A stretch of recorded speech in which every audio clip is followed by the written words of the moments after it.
আসসালামু আলাইকুম ওয়া রাহমাতুল্লাহি ওয়া বারাকাতুহু। ইন্নাল হামদালিল্লাহ ওয়াসসালাতু ওয়াসসালামু আলা রাসূলিল্লাহি আম্মা বাদ।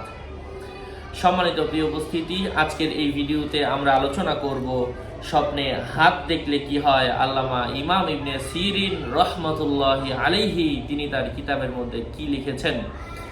আলোচনা বুঝতে সাথেই থাকবেন। যারা এখনো চ্যানেলটি সাবস্ক্রাইব করেননি, ভেরিফাই চ্যানেলের ডিসক্রিপশন বক্সে ক্লিক করলে আমার পেজ এবং আইডি আসবে। এটা ছাড়া আলাদা অন্য কোনো পেজ নেই, আইডি নেই, ইমো নেই, হোয়াটসঅ্যাপ নেই, টিকটক নেই। সাবধান, আমার নাম অথবা ছবি দেখে বিভ্রান্ত হওয়া যাবে না। প্রত্যেক ভিডিওতে আলাদা কিন্তু আপনাদেরকে সাবধান করি, সতর্ক করি। যাই হোক, সম্মানিত প্রিয় উপস্থিতি,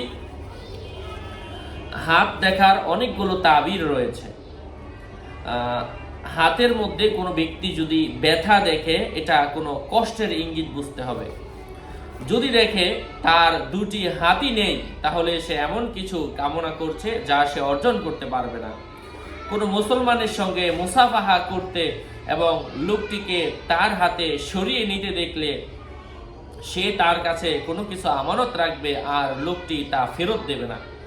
স্বপ্নদ্রষ্টা তার ডান হাতটি সর্বাবস্থায় কাটা রয়েছে দেখলে সে অধিক হলফ করবে। কেউ তার ডান হাতটি কেটে তার সামনে রেখে দিতে দেখলে সে সম্পদ অর্জন করবে। হাতের ত্রুটি বিচ্যুতি স্বপ্নদ্রষ্টার শক্তি ও সাহায্যকারীদের ত্রুটি বিচ্যুতির লক্ষণ। কখনো হাত কাটা দেখা ওই কাজ পরিত্যাগ করার ইঙ্গিত রয়েছে যার পেছনে সে পড়ে রয়েছে। স্বপ্নে কোনো মানুষ যদি হাতে পাঞ্জা লাগতে দেখে, এর অর্থ হচ্ছে সে সম্পদ পাবে। আর যদি দেখে তার হাত গিরা হতে কেটে দেয়া হয়েছে, তাহলে সে বাদশার পক্ষ থেকে অত্যাচারিত হবে। এবং বাহু হতে কেটে পৃথক করে দেয়া হয়েছে দেখলে স্বপ্নদ্রষ্টার যদি ভাই থাকে, ভাই মারা যাবে। কারণ আল্লাহ তাআলা বলেন, ক্বালা সানাশুদ্দু আদুদাকা বিআখিকা, আমি তোমার ভাইয়ের মাধ্যমে তোমাকে শক্তিশালী করব। কোনো এক শাসক স্বপ্নে দেখলো তার হাত কেটে দেয়া হয়েছে।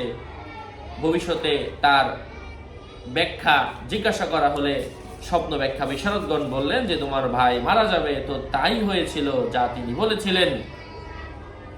স্বপ্নে কোনো মানুষ যদি তার হাত পা অবশ দেখে, দুর্বলতার পর অত্যাচার তার উপর কেউ করবে, সে দুর্বল থাকলে তার উপর কেউ অত্যাচার করবে এবং সে নির্দোষ হয়ে থাকলেও তাকে দোষী সাব্যস্ত করতে চাইবে। স্বপ্নে কোনো ব্যক্তি যদি আর কারো মতে ডান হাত কাটা দেখা, সে চুরি করবে। আল্লাহ পাক বলেছেন, আস-সারিকু ওয়াস-সারিকাতু ফাকতাউ আইদিয়াহুমা, যে চুরি করে এবং যে নারী চুরি করে তাদের হাত কেটে দাও।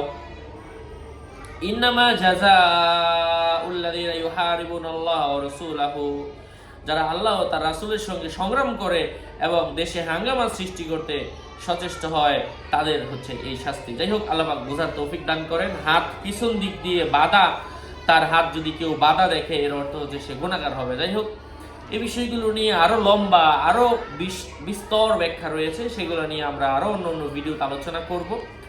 আরো আপডেট পেতে সাথেই থাকবেন। আসসালামু আলাইকুম ওয়া রাহমাতুল্লাহি ওয়া বারাকাতুহু।